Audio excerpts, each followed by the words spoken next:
September 5, 2011. A mother who starved her 1-year-old son to death on the orders of a cult leader after he did not say amen before a meal has said she was paralyzed by fear and was crazy. Speaking for the first time, Ria RAMKISSOON, who was 19 when her son died, said she wanted to save her son but was convinced she would be defying God's will if she did so. The cult's leader, who called herself Queen Antoinette, had told Miss RAMKISSOON that her 15-month-old son Javon Thompson needed to be starved, as he was possessed by an evil spirit. Miss RAMKISSOON said that she thought she would be guaranteed eternal damnation if she did not follow Antoinette, who cited the Bible as her authority. It's like it's somebody else's life. But it's not, Miss RAMKISSOON said in her first interview since Javon's death. That is my life. And those are the choices that I've made, and those were the fears that I dealt with, no matter how ridiculous they may be to somebody else.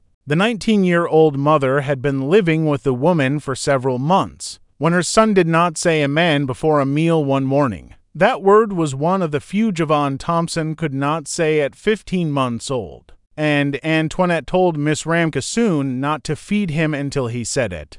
Over the next week, he whimpered and grew sluggish and sallow. By the time Antoinette relented and told Miss RAMKISSOON to feed the boy, it was too late. Javon died in his mother's arms. Investigators discovered his body more than a year later. Antoinette is serving a 50-year sentence for second-degree murder. Her adult daughter and another follower are also in prison, now living in a faith-based treatment center. Miss RAMKISSOON said she knows it's difficult to comprehend how any mother could watch her son starve. She freely uses the word crazy to describe her actions. For years, Miss RAMKISSOON clung to the belief that Javon would be resurrected, as Antoinette said he would. When Miss RAMKISSOON pleaded guilty to child abuse resulting in death, she insisted on a provision stating that her plea would be withdrawn if Javon came back to life. Only since her release from custody last year has she fully let go of that belief, allowing her to properly mourn the boy who would have turned 6 on Saturday. None of that had to happen to him. He's in a house surrounded by people who are basically doing this to him, Miss RAMKISSOON said. I felt like if anyone had a responsibility to him there, that it was me. And I basically gave that up. So yeah, that's a difficult thing.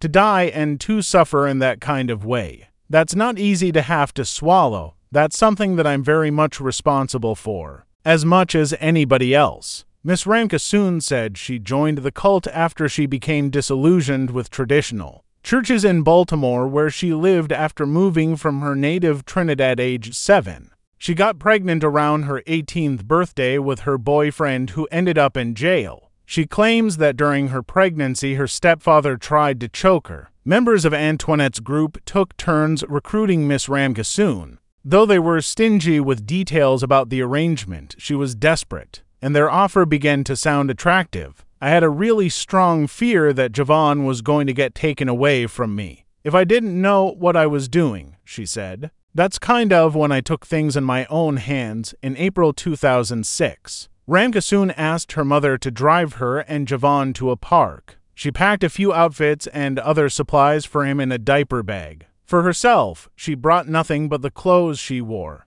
Cult members met them and drove them to their home. Miss RAMKISSOON stopped answering her cell phone, then turned it off and handed it over to Antoinette, who forbid her followers from going to the doctor. Antoinette reportedly seemed wary of Javon from the beginning, planting the seeds of doubt in Miss RAMKISSOON's mind. Out of the blue, she would say, "There's something wrong with that child." After he refused to say amen, she said Javon had a spirit of rebellion inside him, and that only fasting could exorcise it. When Javon died in late 2006 or early 2007, Antoinette told her followers to pray for his resurrection. They packed the body into a suitcase. Miss RAMKISSOON sprayed it with disinfectant and stuffed the suitcase with fabric softener sheets to mask the odor. Miss RAMKISSOON said she now realizes that Javon died because of her own decisions, not because of God's will. It is difficult, she said, because I don't think it's settled fully. The weight of what was lost.